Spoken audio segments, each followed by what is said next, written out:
Good morning. Good morning, good afternoon, good evening.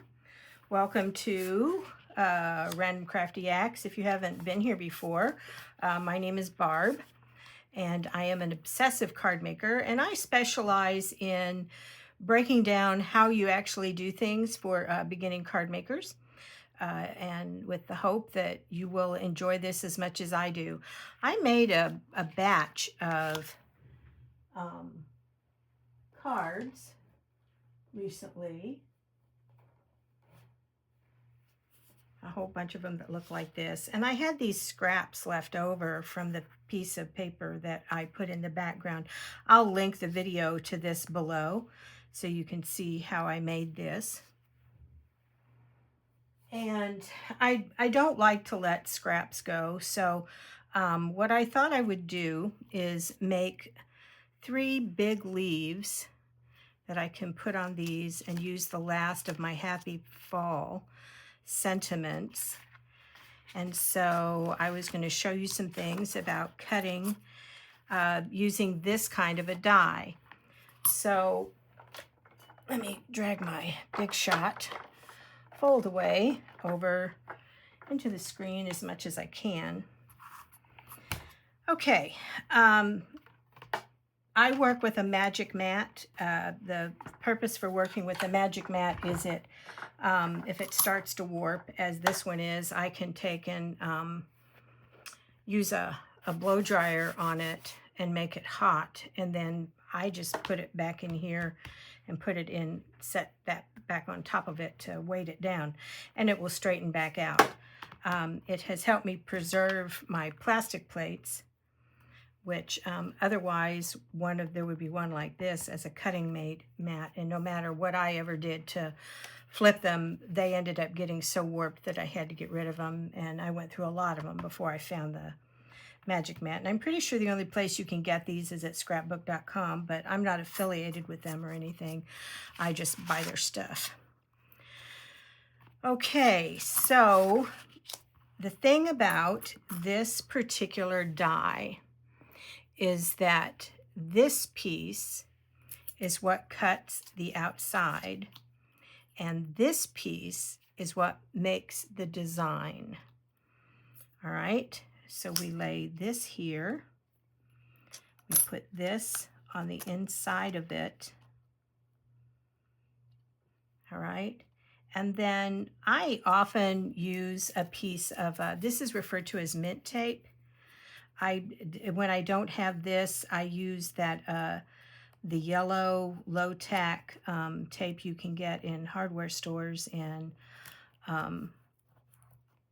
I get mine over in my husband's workshop because he keeps it over there. Okay, we lay this on top of here, and I think we can get all 3 out of this piece of, this is craft color paper. It was in a pad,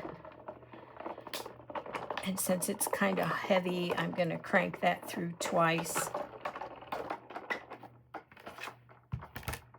Okay. All right, and look at that. See how the design, so it's kind of, I don't know what they call these. I tend to think of them as almost as embossing dies. I have a set of them, but you can get them in various places. Okay, and so I'm going to crank this one through, and then we'll cut one more. Oh, I only did that twice. Let's see if it should cut through.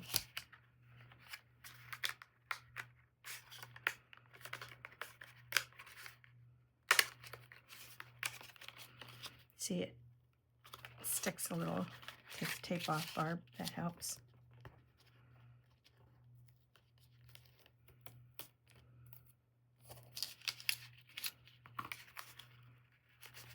Okay, so I've got just a little bit of spot there that it didn't cut through, so I'm going to get my crafting knife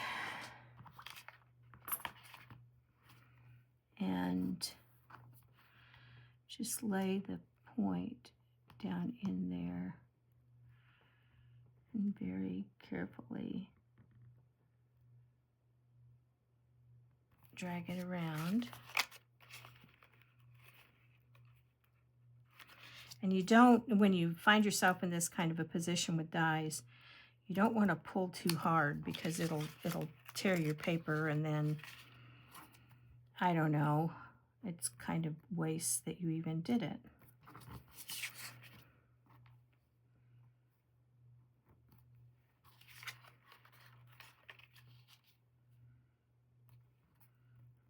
Right. Now, if you have a die that this happens with consistently, as you can see, the first time I cranked it, I ran it back and forth twice. No, in and out. And in and out is 1, and that's 2.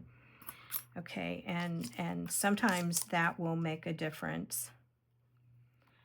Another thing that you can do is you have to kind of watch the paper. I have one other kind of plate that if I've got a die that's just really not doing it with the paper, it's in there kind of crooked. I don't like to use it. It's a, I don't even know what it's called. It's like a really hard metal plate that I got when this was gifted to me. But it provides a really, really solid base for the dies to cut up against. But that's usually what the problem is. Unless you've just got a die that, I mean, when I've bought dies, what I refer to as on the cheap, sometimes the edges are not in as good a shape as they should be. You can run it on tinfoil. That can sometimes help. Okay, all right, and then this becomes trash, unless, you know, I was being really creative and I could put this down and I could blend over it, but I'm not feeling that. Okay. All right, and then the next thing we're going to do is we're going to go ahead and we're going to ink these. And I'm going to use Vintage Photo, and that's just to kind of give them some depth and detail.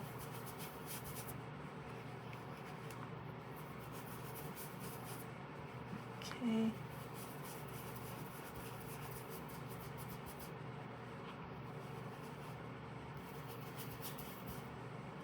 And we're kind of, this is not necessarily like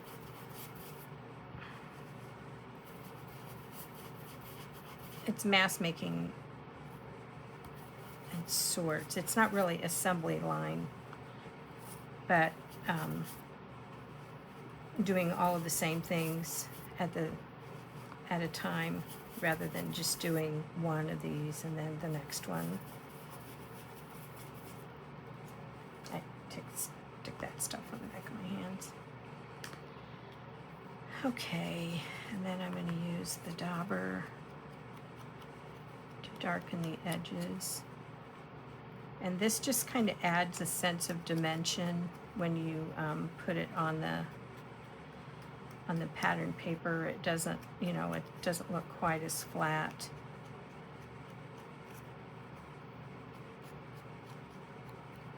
And these are finger daubers that, yeah, you can buy these lots of places, and they sell them in little boxes, and when the spongy thing wears out, you can pitch them. I usually have, like, just, you can take them and wash them out and use them over and over, but I tend to just like keep one that I use for each particular color that I tend to do this with. So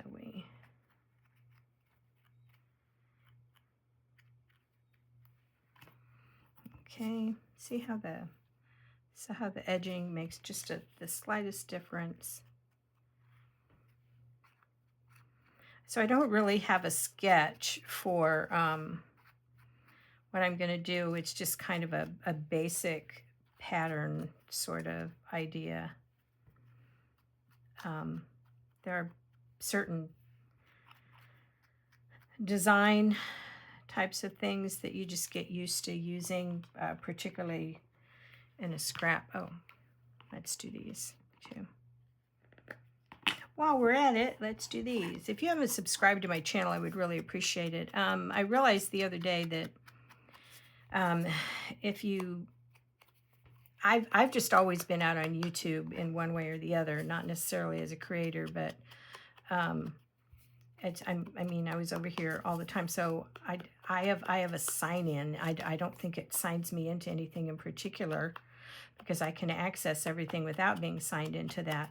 But what I can't do is really subscribe. So I use, since YouTube and Google are connected, I just use my Gmail. I mean, and I don't even think I have to give them my Gmail. I think I just had to say I'll log in with my Google, and then I go ahead and sign in my Google account. I realize there are probably some people who don't actually have a Google account, but that's just pretty much been how I've done things. But anyway, subscribing to my channel helps me. It works with the algorithm, and we can push stuff out to beginning card makers a lot more easily. Okay, so glue. If you watch me all the time, I have called this on more than one occasion. I've called it ink. I do not know why. Okay, and this is 3 1/4 by 4, so this is 4. This is 3 1/2 by 4 1/4. The mat that's back here. So I'm going to go 2 that way. Oh, this is Paper Studio. I have so much paper that I've bought. I don't buy a lot of 8 1/2 by 11 paper anymore. There are some, like Paper Studio sells a lot of 8 1/2 by 11. Okay, and let's just go ahead and finish those, and then we'll figure out what we're going to do with the other one. So this is the A2 size card. This is a parchment paper tone by Astro Bright. I think I get mine on Amazon. I've seen it at Walmart. I'm making fall cards to send out, obviously, other than how I'm usually making cards, which is for Cards for Kindness. I'll link those below too. Okay, so I'm just gonna now center this here, maybe just up a little bit. Let's see how we want to do this.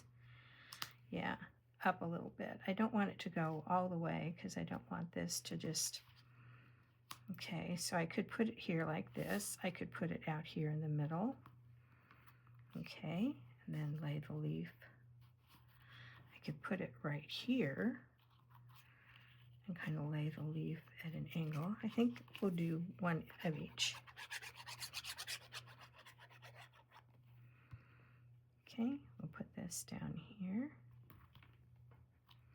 And so what we're doing is completing our embellishment out in the center.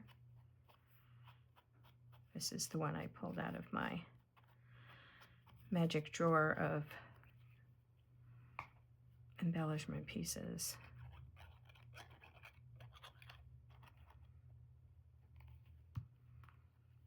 Okay, and then we're going to set this at an angle.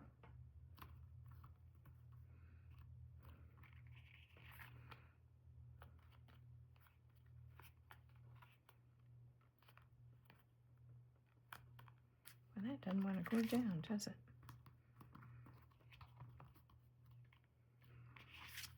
Okay. We're going to go ahead and leave that little piece hanging off the edge.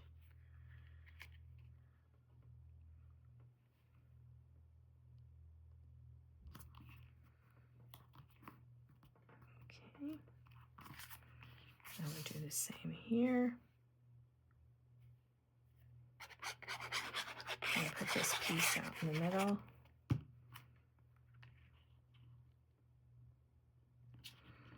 Up it just a little bit.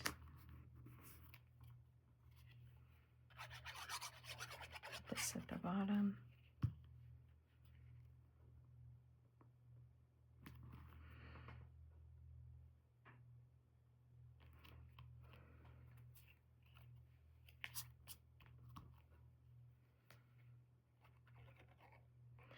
The embossed edge down here needs a little bit more glue. And we're going to center that.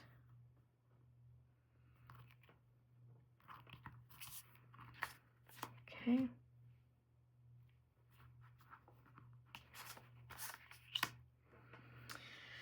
Okay, so this is 4 1/8 by 5 3/8 with the idea that it will provide the full background.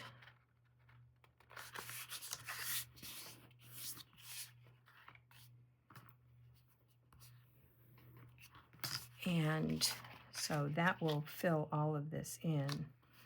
So we put this out in the middle. We put this across here.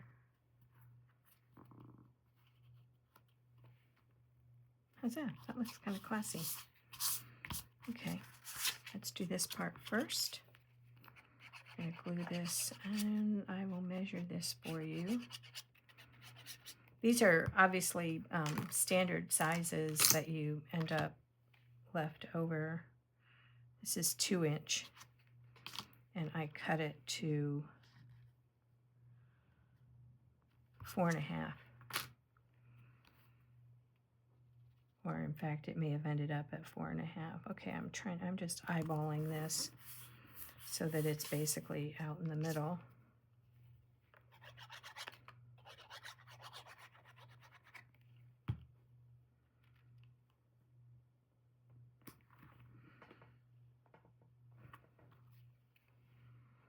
And I've got one of the leaves left over. That's good. I've got a little drawer. It was a toolbox thing that my husband used,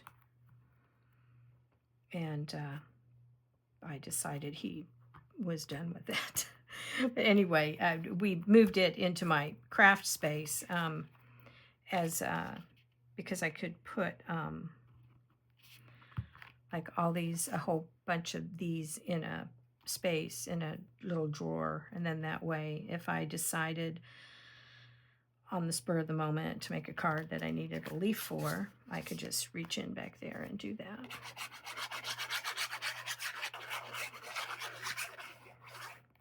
Okay, and then this is where the liquid glue really comes in, because a lot of times I have to kind of slide that around to get that in place. And then one of the ways to press it down rather than pressing on the front is to flip it over onto a clean surface.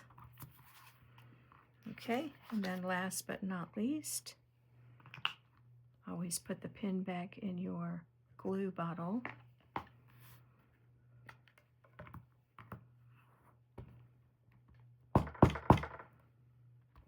This is the stamp that my granddaughter designed and gifted to me. It says Random Acts of Kindness Studios. I don't actually have a studio. I just am fortunate to have a dedicated space, and she knew that I donate all my cards. I donate my cards to Cards for Kindness. They act as a hub for several different organizations that their cards, the cards we send them, go out to several different organizations. And I'll put a link for them below. You can take a look at like what they need at different times. And a lot of us who make cards make way more cards than what our friends and family need. And so people are donating. I mean, we donate locally, we donate nationally. Card makers in general are really giving people. Okay, so we have these two. Okay, and we have this one. We have a leaf left over. We'll put our die back in the package that it goes in, and hope that we can remember next time that that's something that we have. Okay, all right, very simple. Just to give you the measurements again, that's the middle pattern piece was 3 1/4 by 4, and the mat was 3 1/2 by 4 1/4. Same thing here. Okay, and these pieces are 1 inch by 1, 2, 3 inches, and I did this on my silhouette. Okay, thank you for watching the video. That really does help. We're all playing with the algorithm, and things like watching the video all the way to the end, and clicking the like button and leaving a comment helps us push these basic videos out to beginning card makers. Thank you.